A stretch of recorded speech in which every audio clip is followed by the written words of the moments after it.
Mas pinaigting na seguridad at matibay na koordinasyon ng mga ahensya dahilan sa pagbaba ng election-related incidents ayon yan sa PNP. Si J. Mark Dagala ng Radyo Pilipinas sa Balitang Pambansa. J. Mark.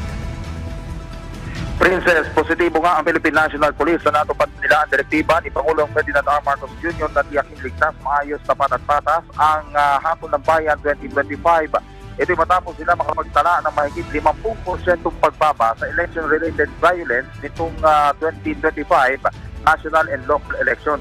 Ayon kay PNP Chief Police General Romel Francisco Martil, ang pagbabago ngayong taon ay bunga ng mas pinaigting na seguridad, matibay na koordinasyon sa Commission on Elections at Armed Forces of the Philippines.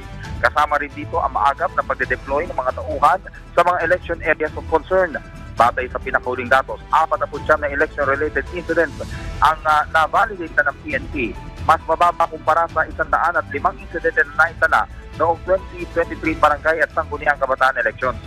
Sinabi pa ng PNP Chief, ang mas mababang ERI ay malinaw na patunay ng mas panatatag na pagbabantay ng PNP lalo na sa mga rehiyong itinuturing na areas of concern. Mula sa Kampo Krame, J. Mark Dagala ng Radyo Pilipinas para sa Balitang Pambansa.